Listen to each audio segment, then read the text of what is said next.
Muhammad B. Sharif Rama. I'm in Procurement Department of Tuan Construction and Enterprises. Nung wala pang Sprint HR na ginagamit kami sa mismong company namin, parang ang layo ng mga gusto naming mangyayari within the Sprint HR. Within the other like payroll, at the same time sa ginagawa namin through daily na real time.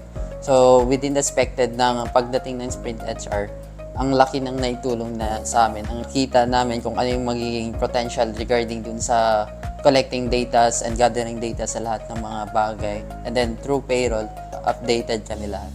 Sa customer support naman, masasabi ko parang ang dali rin naman silang makontak. Nag-gather ako ng data for about, para maibat ako sa kanila for issues and concern na pwede namin ma-erase.